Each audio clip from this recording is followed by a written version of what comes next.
Hi, and welcome to the ECM podcast. I'm Friedrich Kunzmann, and I'm happy to be hosting this newest episode and take you behind the scenes of new music on ECM Records. Today I'm talking to the German pianist and composer Florian Weber, whose new opus, Imaginary Cycle, was just released and sees him in the company of a major brass section, as well as a flute. Florian talks about the various inspirations for the music of his new cycle, which include Madrigals as much as Jan Garbarek and the Hilliard Ensemble's Officium album. He also talks about his conspirators in music, the process of developing this major musical project in collaboration with Manfred Eicher, and about how in music, asking a question can be a lot more interesting than finding the answer.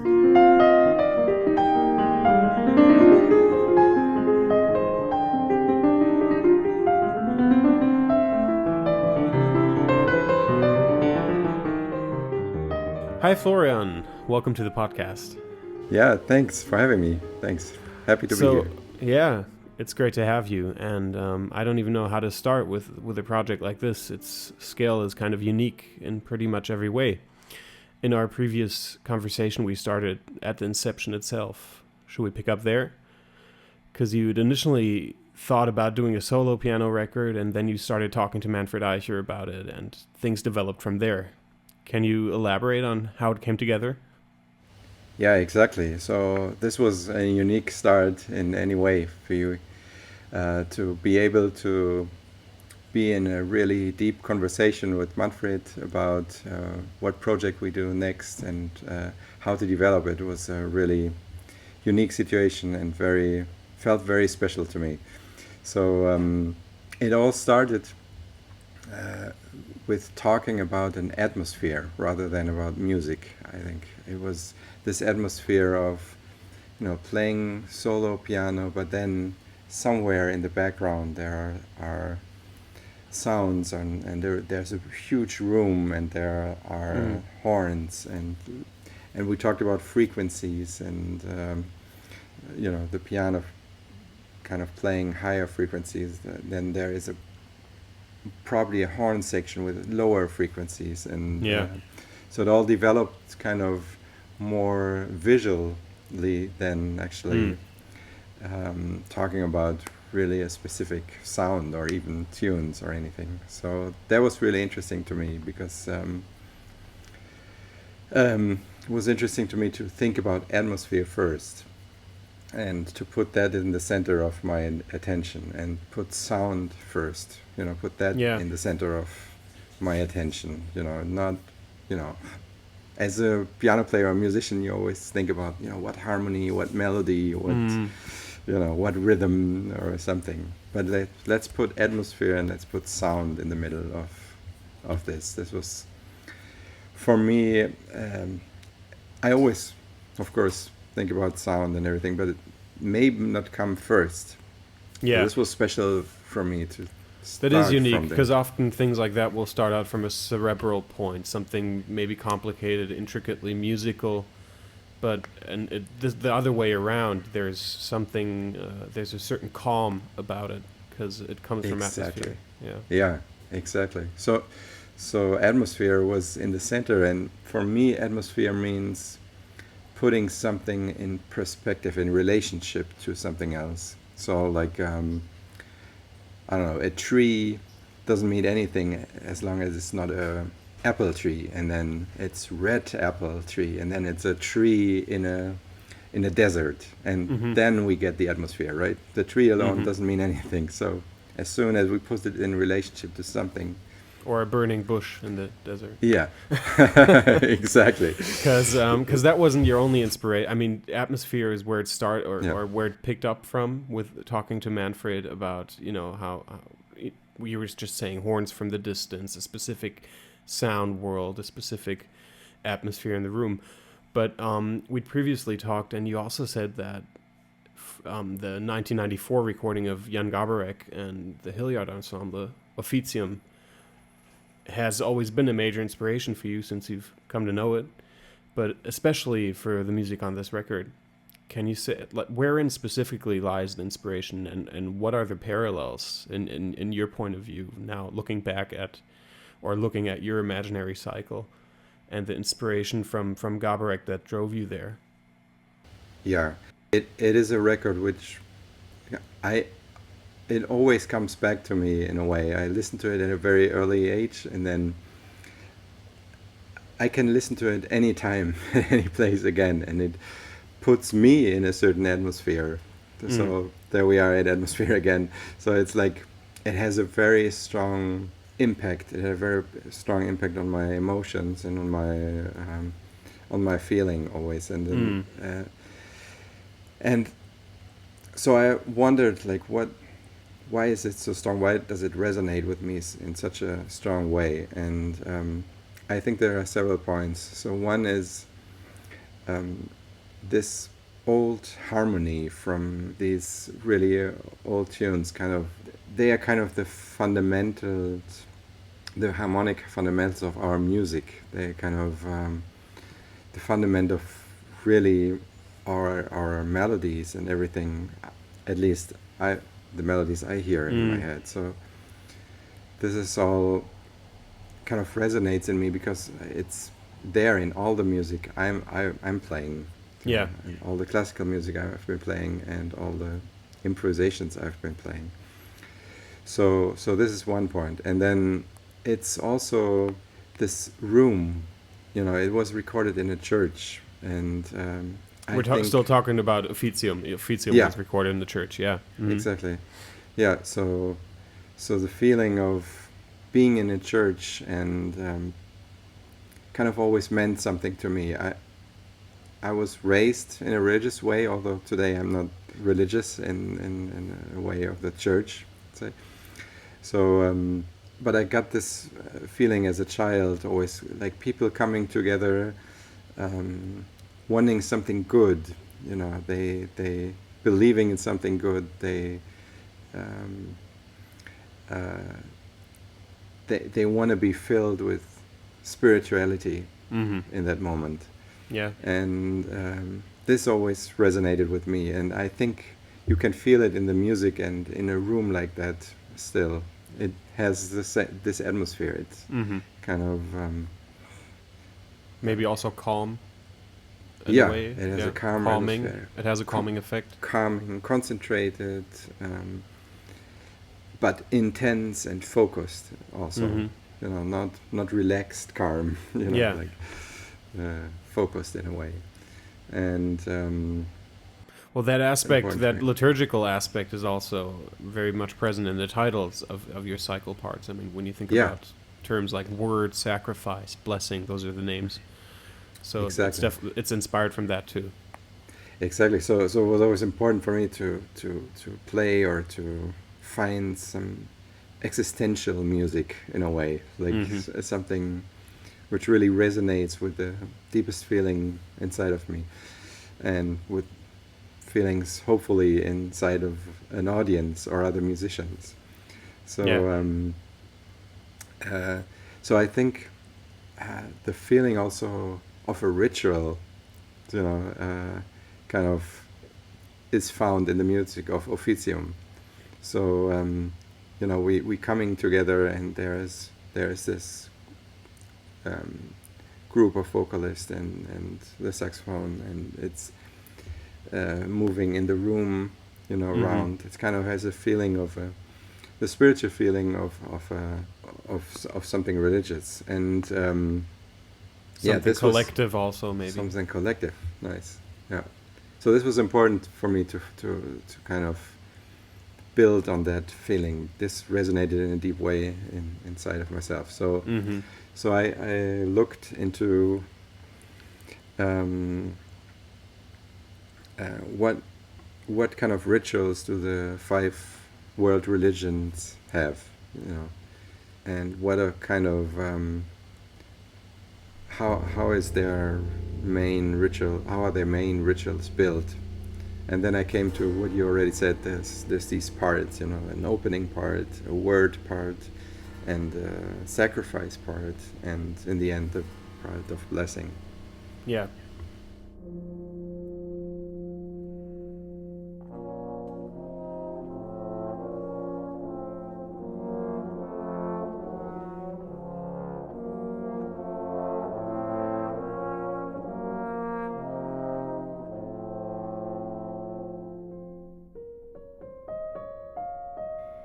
And there's also the notion, I mean, just if you imagine it, in the room, Garbarek and then the voices behind him or surrounding him. In your case, we have a piano, Annalena Schnabel on flute, we have Michel Godin, and then you have those trombones and euphoniums kind of building that background or that backdrop, even though they play a role that can also be more soloist and more interwoven into the ensemble. So that's kind of a similarity too, right? The notion of the back and forth between all ensemble sections, but still you with a more soloist role in the center. Exactly. Coming from the idea of an atmosphere and relations, there was this idea of having relating different frequencies to each other.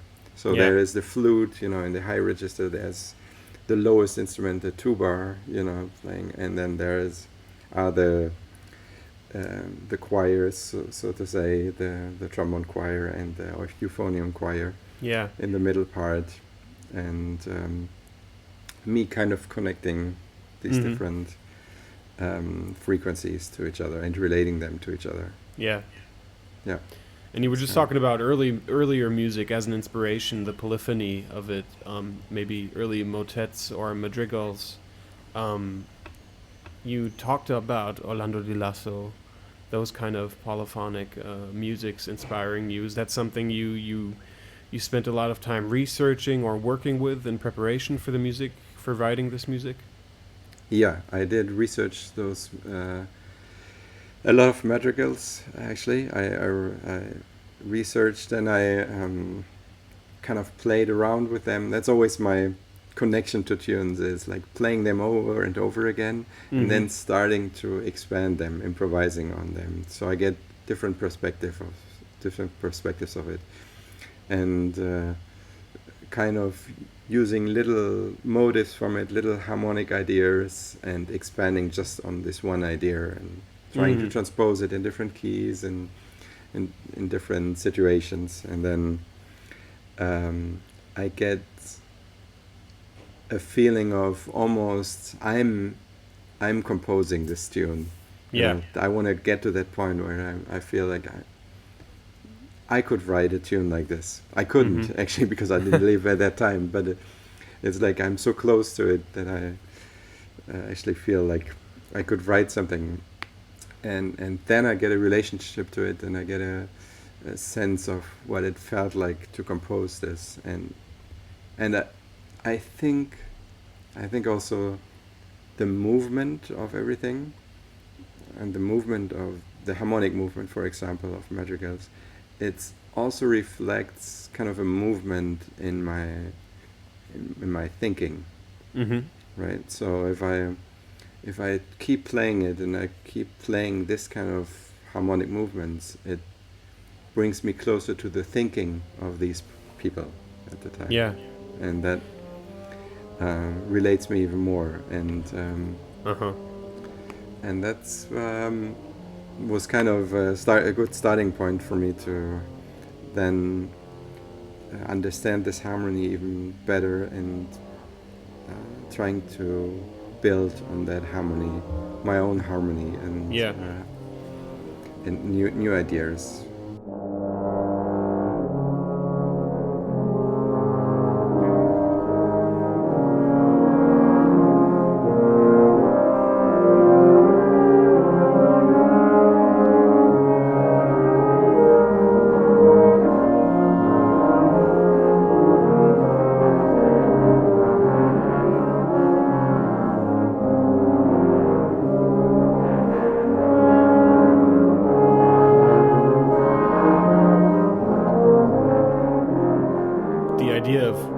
Said playing those madrigals, building or then riffing off of them, expanding them.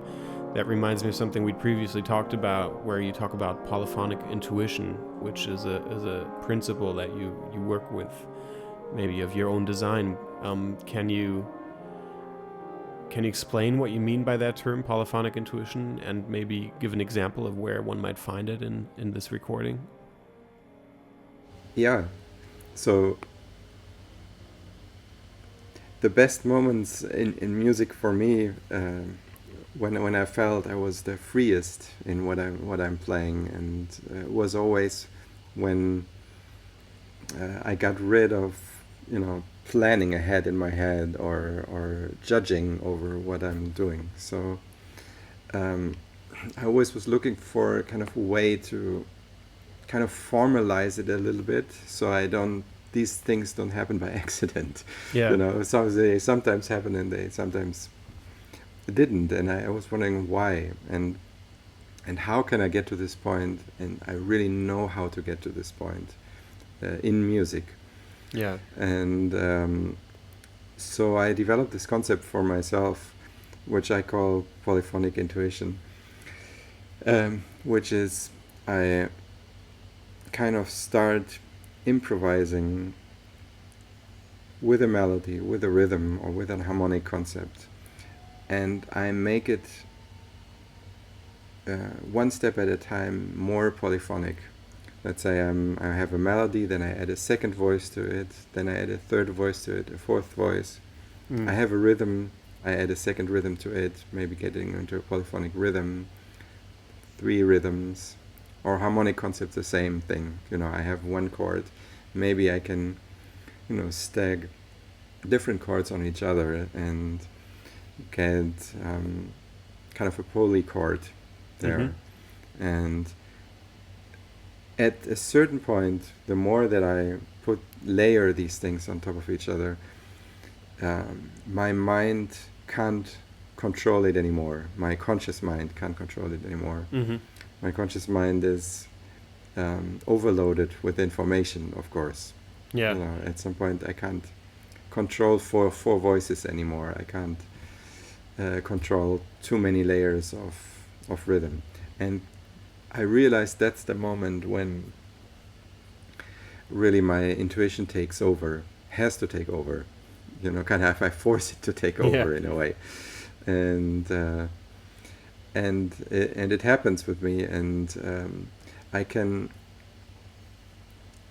in those moments the contact between music and the moment and the flow of things gets even closer.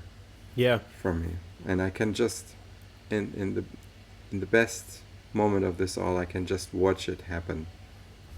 That's I So think there's something very transcendental about it. It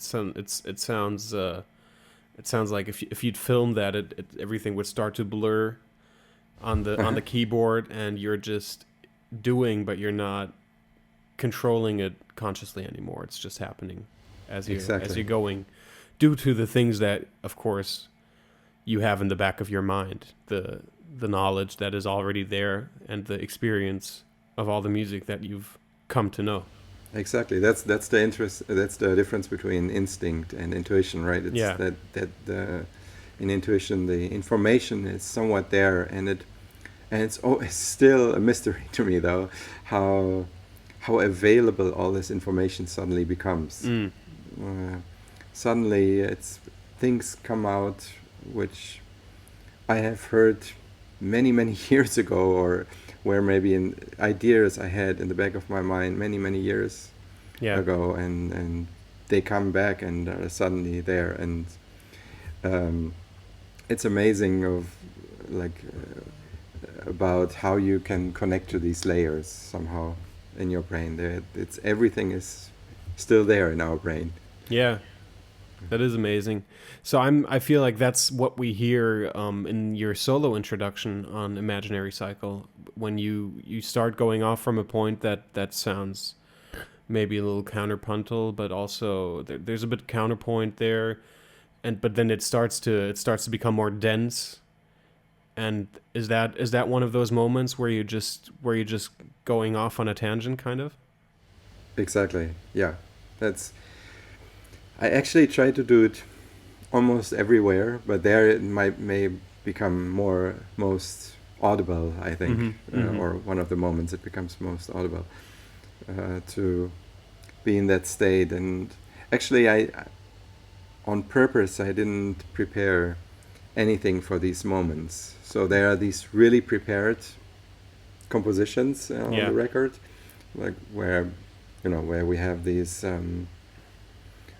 really horn sections playing written music, and in contrast to this, I really wanted the piano improvisations to be completely unprepared. So I was really just in the studio. I was really just sitting on the piano and reacting to the framework that you created yourself in a way. Yeah, even like, just putting my fingers down and starting, without thinking. Yeah. And I played just a few improvisations without knowing even sometimes where and how it would fit to the record, But somehow, actually, it all came together. So, again, on some unconscious level, you didn't know where you were going. I didn't know where I should go. So it's really interesting and fascinating to me, and it kind of connects to a very basic human nature there, and I love that feeling. Absolutely. It connects to something fundamental.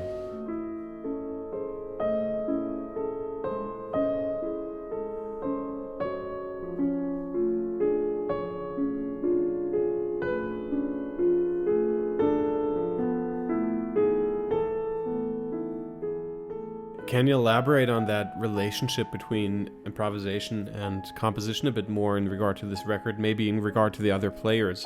I mean, in addition to Annalena Schnabel on flute and Michel Godard, who plays both trombone and serpent on the record, you have these two quartets. One quartet, the French one, Opus, is it 333? Yeah. 333, and a group of 4 trombone players with Maxine Troglauer and so on. Can you do they also improvise on this record? Because some sections sound very free from the ensembles as well. Yeah, they also improvise, and they improvise within their section, which also they had never done before. They also improvised together with all 8 of them at some point. That's something specific I was actually worked on throughout the last years to kind of develop concepts how larger groups can connect and improvise together. Yeah. It's kind of another field I've been researching and I find very interesting because, it's to have 2 people relate to each other and play together. It's always I love playing in duet with people because it's so clear and you can relate to this one other voice. Right? But it's also really, really free. In regard to improvisation, the more people, you could say, the more complicated it gets. Exactly. So I always thought like how to make this work with more people. Isn't there like maybe more to explore there? Because when I heard a lot of people improvising together, a lot of times it went kind of to the same places. So how to develop that in a different way, and I ended up with developing this project. I first developed this for the Ensemble Moderne in Frankfurt, and from there I did it for a few groups, and it all came together then for this record.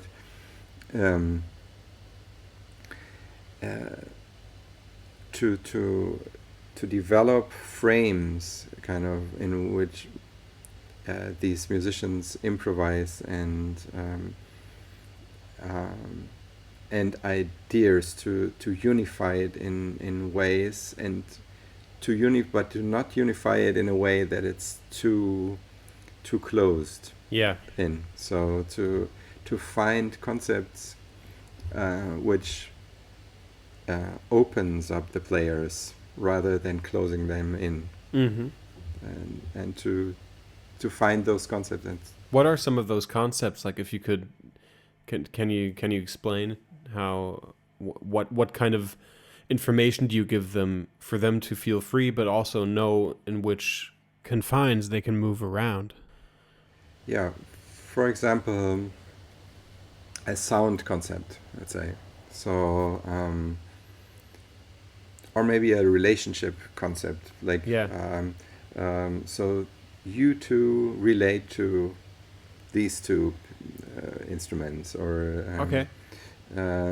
you kind of find a way to unify on one note. And actually that's what's happening in one of the free improvisations of the whole group, which is on the record. So in a way you compartmentalize them a bit more. You make smaller sections of them. You say, or you guys are oriented around the same spot. You guys are parallels. You guys are partners in a way. Am I understanding that correctly? Exactly. And I love to formulate to put it into a question, because I think it's so interesting to put the question to the musicians rather than to tell them what to do. So I basically asked, so how would you imagine a way to find a common note? How what do you hear when you listen to this other musician? Mm-hmm. How would you react?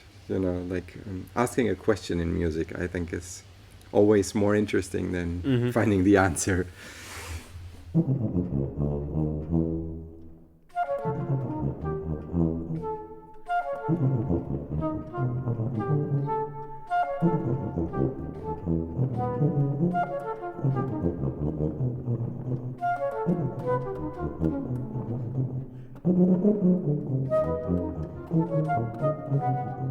Maybe there's one more point to this asking a question, because actually that's something I also got from a conversation with Manfred. Talking about in the studio, I played on the record of Rafalesi, and we had this freer improvisation part, and but there were some chords, some changes given for me, and I played kind of the right chords for him, and the music went all good and everything. But then we came out, and Manfred said this one sentence: so ask more the question with your chords. Don't answer to whatever is happening. Ask the next question. And that kind of resonated very deeply with me, and also got me thinking of how to put this into the context of free air improvisation with larger groups. Always so play a chord and it asks the next question. So it puts the music into a tension, into a forward motion, into a flow, rather than if you answer something, then okay, that's the stop of it. That's the final word. In music, you don't want to be boring. You want to be bold, kind of. You want to have the courage to do something else, right? To provoke, maybe even, or like you say, just ask a question and not have everything comfortable and for certain all the time. Exactly, and that's how actually the first track of the Rafalesi album developed. If people want to listen to it, it's an interesting. It's a free improvised. The track. It's an completely improvised track, and that's actually where I first tried this idea of always having a harmonic movement and always asking the question. If I remember correctly, there's a couple of moments on the record, actually tracks that are duos between you and Ralph. I think 2 or 3 at least, and they often have that kind of structureless, more atmospherical, but also very logical conversational feel to them. Yeah. Like you're just asking each other questions. Yeah. Maybe in the next question is an answer implied, but you also move forward. Yeah.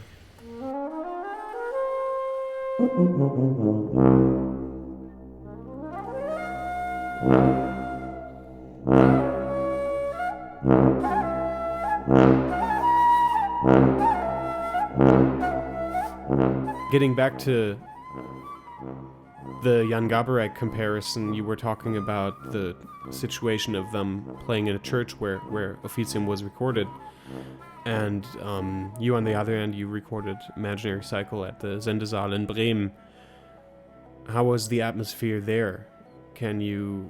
Did it relate to a church-like feeling, do you think, or mood? It definitely did. It definitely did. At first, we thought that it would be nice to put the horns all the way in the back, so there would be only sounding from the Italian from word a distance lontano. again, yeah. Yeah, from a distance, and really being far away, but the more I wrote the music, the more it developed also for them to be really having a stronger part in the music, maybe a more audible part in the music. Yeah. So this room was really great in a sense that both of these things were possible.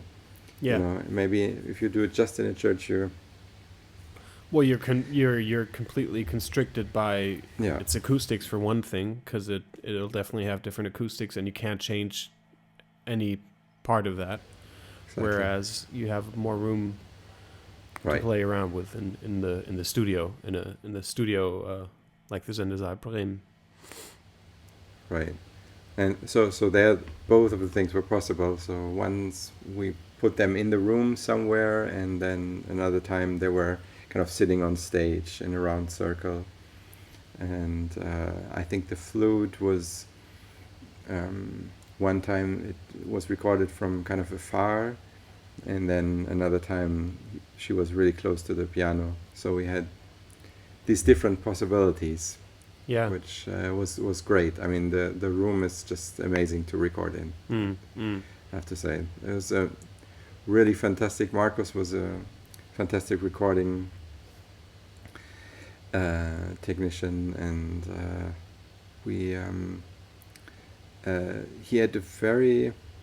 he understood the concept really in a great way. So he also put room mics like from very, very afar.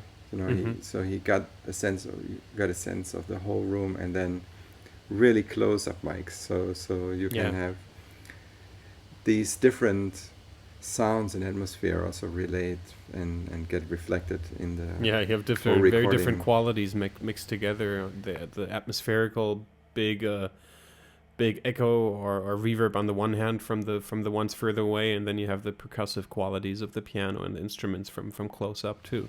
Yeah.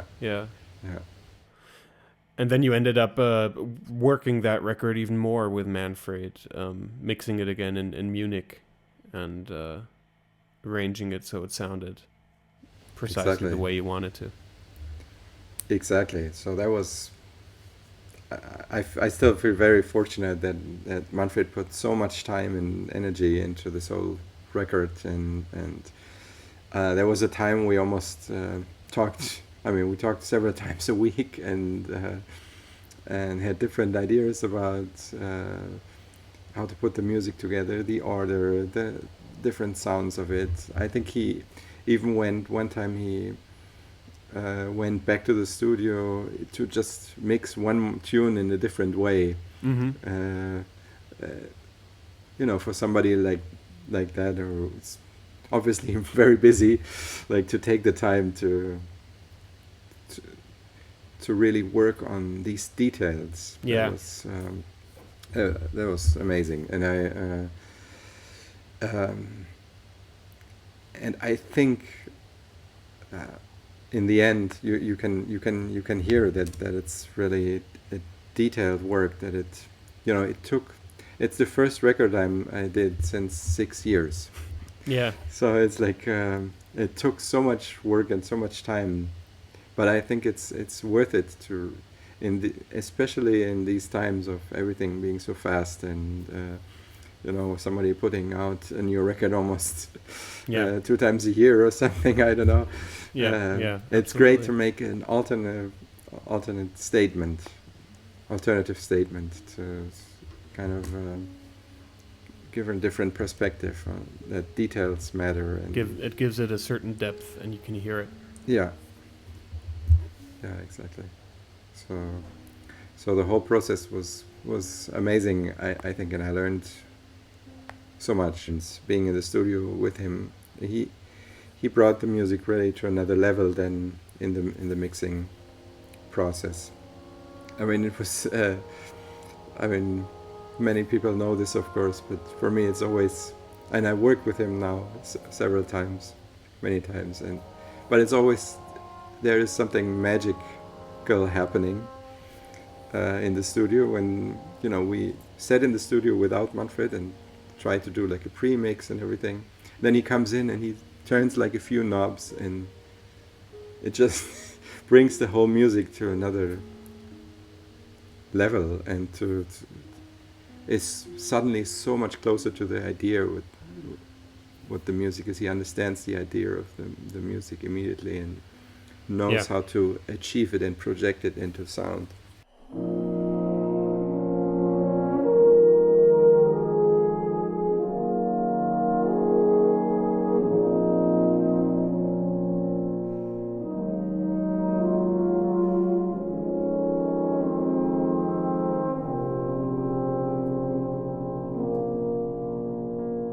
Yeah, it was really impressive to me. Again, especially this was really hard to mix. This is really difficult to find a good sound, and I think because you have all these frequencies, and then inside you have the piano as a frequency. You can play all the frequencies with the piano, and so really to find a transparent sound, but also connecting all the sounds together. Well, and sometimes, difficult. I mean, early on in the cycle, you have a part that is a bit canonic. It sounds like a canon, and they're very. It is. These are deep frequencies. These are trombones and euphoniums playing that canon, which is hard to translate transparently into audio because it's so dense, in a specific frequency range, and it still works. Yeah. These canons, they relate to kind of the ritual, of following each other, right? Like to somebody saying the words of a god or a psalm or something, and the people are repeating it. It's kind of the ideas of including like canon-like compositions.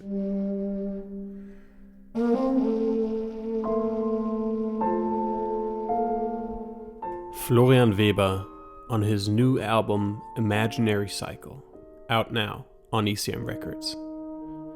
Thank you for joining me in the podcast. I'm Friedrich Kunzmann, and I'm looking forward to share more new music with you very soon.